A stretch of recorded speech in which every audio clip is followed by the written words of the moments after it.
What's up, guys? Welcome back, and I am welcoming myself back to 944 Barn.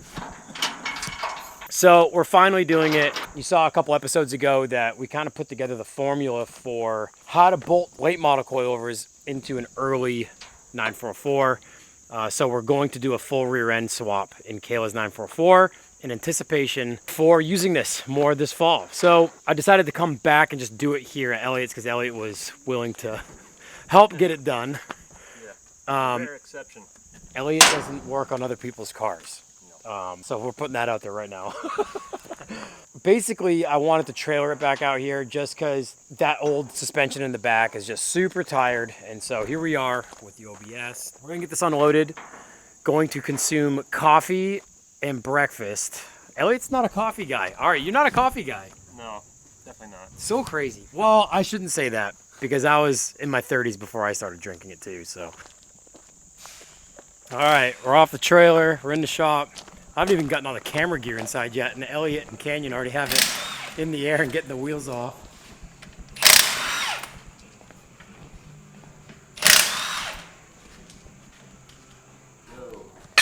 All right, first piece out, and you can see our modifications we made. To get you guys up to speed, if you haven't seen the last episode with the 944, in a nutshell, reaction coilovers. They make coilovers for 85.5 and 86 front and rear. Yeah. And late 944 front and rear. Yeah, which would be 87 and up or 86 turbo and up. Reaction definitely doesn't make, but we don't know if anyone else does, rear coilovers for an early steel trailing arm 944. Correct. We're using the late model 944 reaction fronts because the top hat is the same on all of them with Sika lowers, which we barely have to modify to get to work on our early front spindles. And we're converting to 85.5 and 86 rear aluminum trailing arms. So we don't have to do any fabrication in the rear. Elliot found a torsion tube, which you didn't think you might have one laying around. Yeah, I don't really scrap them. He has this one ready to go. We get the spring plates on, which have to be replaced or swapped out, trailing arms, and axles, which we have. So all the detail stuff we talked about 2 episodes ago. Have you heard of anyone having any issues with the weight of the car being supported from the OEM shock mounts? No. I've seen the lower shock bolt adapters break for other brands of coilovers. And so like instead of having this sleeve with just one giant bolt that goes through, it'll have like an adapter where you thread the adapter into the arm and then you bolt the coilover to the adapter. Yeah. I've seen those break.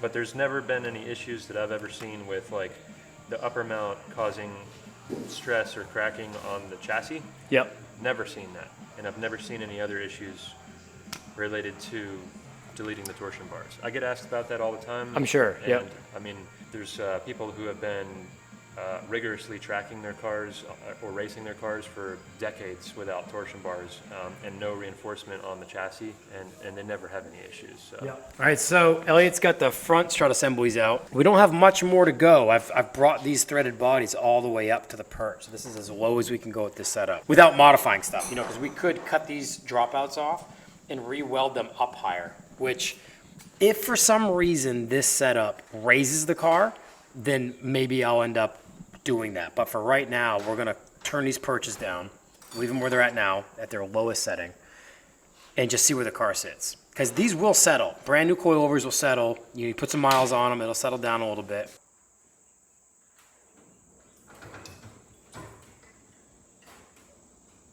Canyon and Elliot are working on the rear now. And what Elliot's done since I've been gone is put together this whole rear end. So essentially we're dropping the old rear end out and putting this one in, which saves a lot of time because if we drop the other torsion tube out here, we'd have to put our trailing arms on and we'd have to put the spring plates on and re-bolt it all in. All right, so what I'm doing now is just going to test fit the coilover and just see what we need to modify on these dropouts on the Sika sleeves that we've basically threaded onto the reaction coilover.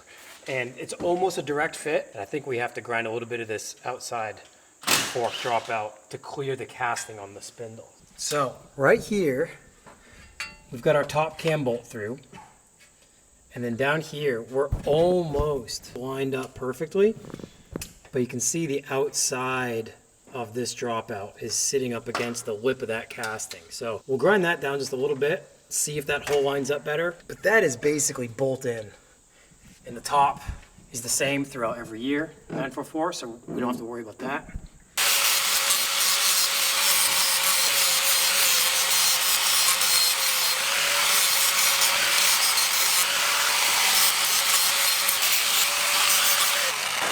All right, so we just finessed the bottom of that dropout a little bit, just a little by little, see if that was enough to get them to go. So you can see here, we've got both bolts in, no problem. You can see down here is where we ground a little bit of that dropout away to fit within the shoulder of that casting there. All right, so Elliot and Canyon have been jamming on the rear while I've been working on the front, and you guys are at the point of dropping this thing out, huh? Yeah, we got CV axles disconnected, we got rear shocks removed, and we've got all the bolts undone from the chassis. We just need to pry it out, and we're literally gonna pry it out and let it fall on the ground. Which we didn't do last time. We were a bit more. We were more gentle last time. Yeah. This time we're gonna just let it drop. You ready, Canyon? Yep.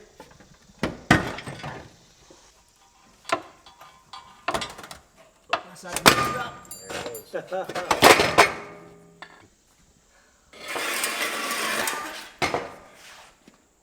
So right away you can see the difference in the steel, stamped steel trailing arm versus the cast aluminum trailing arm. It's a different look, different shape. Yep. The lower rear shock mount is completely different. Yeah, totally different. As we mentioned before, it's a separate cage that's welded on, whereas that one's molded right into the trailing arm itself. Yep. And you can see that where the axle bolts to the stub axle is right about here, whereas on this one it's way in there. Yep, which is why these ones take longer axles. Right. Longer And these ones are much shorter because, yeah, they mount to the outside of the trailing, the inside of the trailing arm. I've already taken the torsion bars out of here. No torsion bars in here at all. So from here, we have to move our rotors and calipers over. That's all we take from this setup. Right, we're not going to use these spacers. Right. Because that amount of spacing is already built into this dimension here. That's right. So we just need to slide the rotor and bolt the caliper on, and Perfect. it'll have the exact same offset for the wheels. That's what we talked about last time too, is that this is a factory spacer from Porsche because this whole rear end was originally designed for the 924, which is a narrow body car. Right. And then when they built this whole monstrosity, the whole wide body 944, they needed the wheels to stick out more. So they put longer studs and a factory spacer on what was the 924 rear end. And then as the 944 progressed, then obviously that's when we started to see a wider track width rear end. Yeah, and you can also see the shape of the trailing arm plate, or whatever you would call it here, and how it bolts up to this, what they call the spring plate right here. And you can see that shape is different than this one. Yep. So if you do this conversion on an early car to aluminum arms, then you need the spring plate to match where it bolts up here, because Right. the shape of this is a little bit different. You don't technically need the torsion bar tube, that's the same. Yep.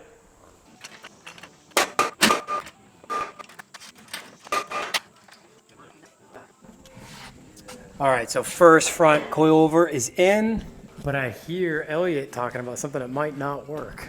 Yeah, I might be wrong here, but I think the inner diameter of this right here actually catches on the lip of that. Oh. I don't know, I can't remember that distinctly. I gotta go see if I have some rotors from an 85.5 or 86. Just to see the difference in the two, maybe?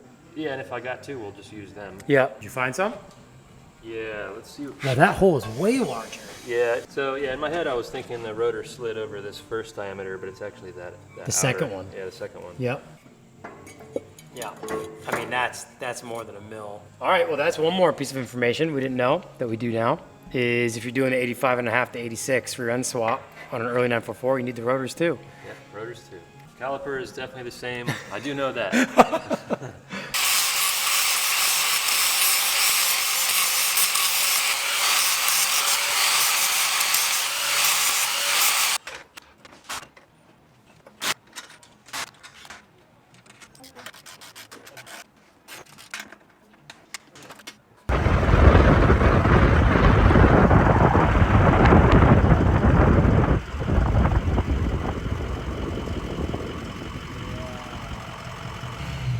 must acquire.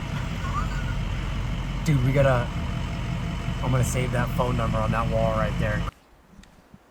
All right, so the process of getting the rear end in is underway. Yeah, my least favorite part. I know, it's the worst part of the whole deal. Everything has to line up just right. Yep. I gotta come back down a little so we can get his side lined up better. Got your big main mount right here. You've got a mount here that's kind of like an alignment mount. And then you've got your shark fin mount up there. And then this is for the upper shock, which will be our coilover. The whole thing is one unit. So it's just super annoying trying to get everything lined up. So it just takes patience and making sure everything will line up all at the same time, essentially. All right, so rear end's in. Canyon's working on brakes and parking brake cable at the moment, which goes up to the driver's seat, comes right inside the car. E-brake is on the sill of the driver's side. So you guys saw me do this on the 924S. I tucked the rear American bumper in by drilling the shocks out, right? We got like 3 to 4 inches worth of tuck. Well, what we've had on the back burner for a while now is a Euro bumper. So Kayla bought this from Elliot. So this was white. And we've had this rear Euro bumper laying around forever. And Elliot just had his local painter paint it. It's yellow gold metallic, right? Yeah, golden yellow metallic. Golden yellow metallic. My inspiration for painting this car years ago was a special project that Porsche did called Project Gold. That's right. Which was a 993. It's like the last 993 that Porsche ever built, which was just a few years ago. It wasn't like built in the 90s like every other 993. It was built out of parts that they had left over. And they built this 993 and they did a big presentation about it, but it was this color. And I thought, man, that color is so cool. It's awesome. So that was my inspiration for it. For those of you who don't know, Kayla bought this 944 from Elliot. So Elliot had bought this car and put it back on the road, did like a timing belt, had done a lot of work to it. So when Kayla bought it, it was a running, driving, ready to go car. And so we do need Euro-specific mounts for these, but Elliot's got a few. We're gonna probably tap into my Rolodex cards of friends in Europe. And if you're watching this, if you're in Europe and you have your hands on a pair of 944 bumper mounts, it wouldn't be Euro bumper mounts for you guys, it would just be bumper mounts. We need a pair because I'm gonna borrow some from Elliot. So they are different because our American ones had the low impact bumper shocks, essentially, and they're totally different. The Euro bumper swaps are big here in America because it just cleans the car up, and not just cleans the car up, but in my opinion, the Euro bumpers belong on Euro cars because that's how the car was originally designed. Like that's how it was made out of clay first, you know? Not with these gigantic diving board bumpers that stick way out of the front. Like that's not how Porsche designed this car. We don't want that. All right, so we got the US bumper out. And you can see how much larger the top is than the Euro bumper. But what we also have to take out are these mounts here. This is the actual shock.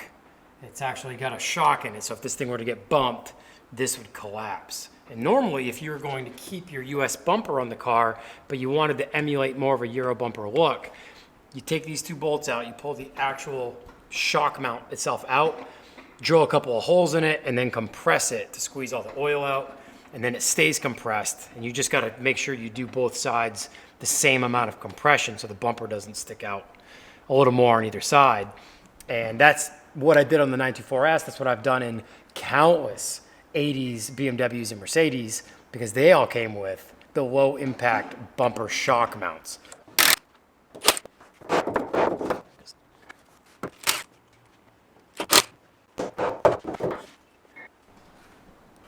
Nonsense.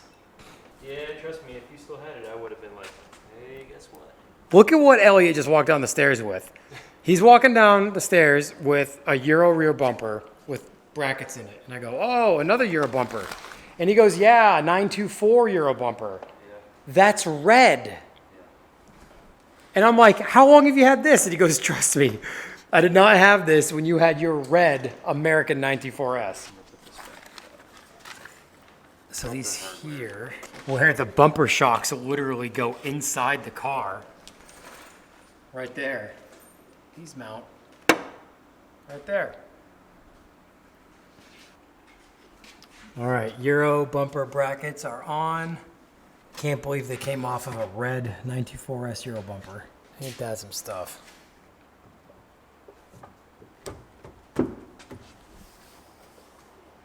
Looks like it might want to come up a little bit.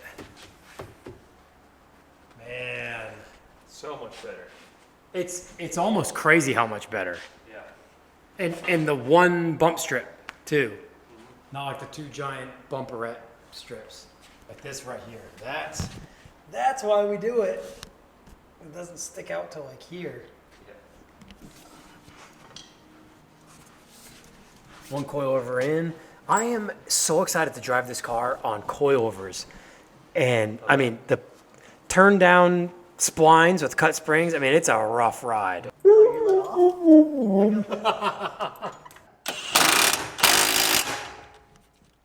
right, should be good. All right, well, we're bleeding the brakes. Yep. Now that we've redone the rotors and calipers on the new rear end, and I'm up front getting everything tightened up. We painted the lower forks on the strut bodies. So basically after I ground them away, I went out and painted them. They're dry now, so they're back installed. And now I'm just basically getting the upper pillow ball camber adjustment symmetrical to each side. So I'm basically running this in the middle, and I'll put that one in the middle too. And we're getting ready to set it down on the wheels. All right, Elliot has, what'd you say, stacks and stacks Oh yeah. of rear sway bars, probably front and rear, but the rear torsion tube that came out of Kayla's 944 has sway bar mounts welded to it. And the one that we put in the car has sway bar tabs welded to it. So Elliot's nice enough to install a rear sway bar on this thing. So we'll have even better handling in it. See the end links right here. The end links get mounted to the spring plate bolts and then mount to the rear tube. Beetlejuice. Got a singy boy over here. You sing me a song, buddy? You trying to sing me a song?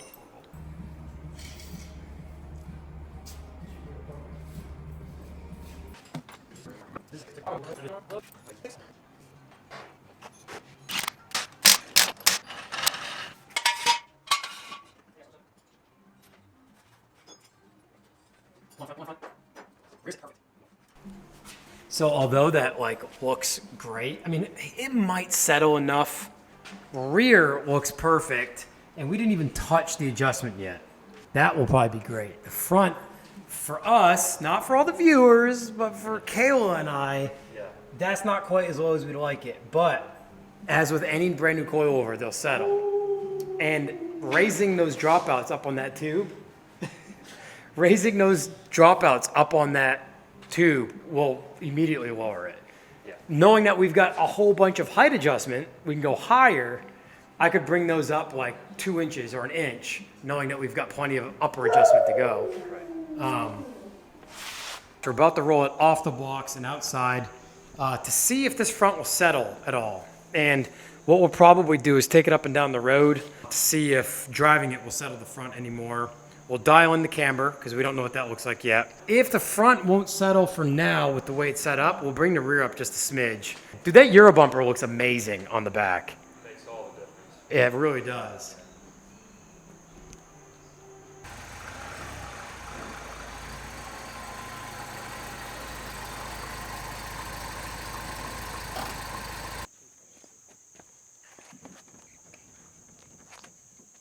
First impressions, just from pulling it off the blocks and outside, it rides way better than it did on turned down tired torsion bars and cut springs. But the front doesn't go as low as we'd like it to go. And that's not the end of the world. I might actually entertain the idea of cutting those dropouts off of that lower tube and raising them up. It can raise up so high, like probably taller than stock. Right. So I might go up 2 inches on it.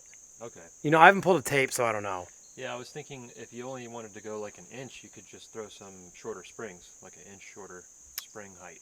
Yeah. You'd squat Your the shock, shock down about right. an inch, but I think there's enough travel with the shock that would be okay.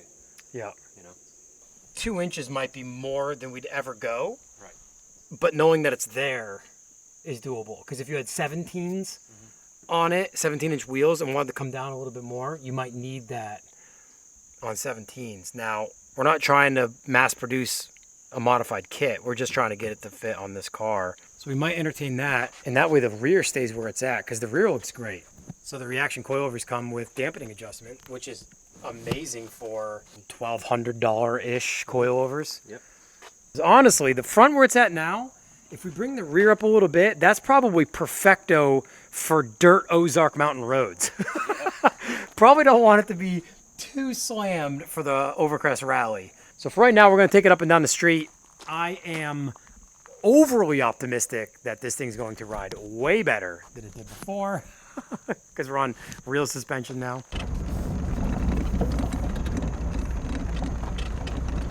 All right, first drive on the late rear end swap and full coilovers. Dude, it already rides so amazing.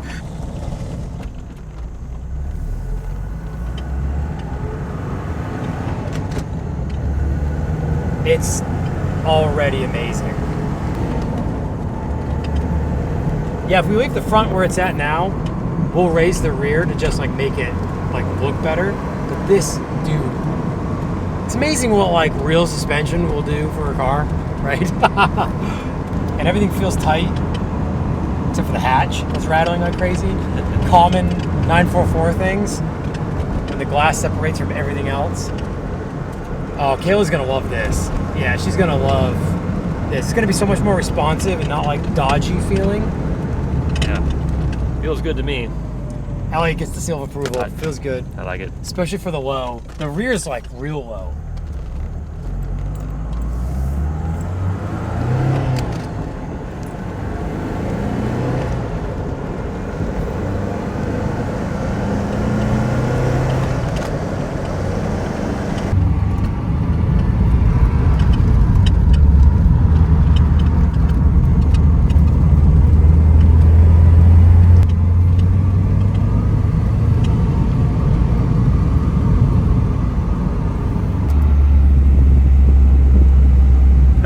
Must be so crazy. People just randomly cruising down this road and then they go by your driveway and it's like, wait, what on earth is happening?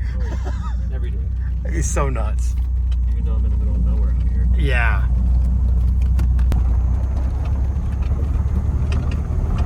Couple of non-Porsche rigs. I mean, how good is that drive? I mean, the thing it's nice. feels amazing. I like it. I'm going to be putting a set on my car soon. Yeah. One of my cars. All right, so we just lifted the rear, took the rear wheels off, and brought the rear coilovers up. And it's still like a little taller in the front, or so it seems. The sills are even. The shallower wheel arch in the rear is deceiving for how tall the front arch is. I think we're level now. A little bit of rake in these cars looks best, obviously. And we've done a ton of work. I mean, Canyon did a ton of work.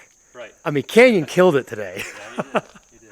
Yeah, so Canyon's Elliot's new employee, technically, moved like 5 hours away from home to get an apartment here in Blairsville by himself because he was so energetic and jazzed up to work with Elliot. It was just like a dream job of his to work here with you at the 944 barn. And he's got a 944.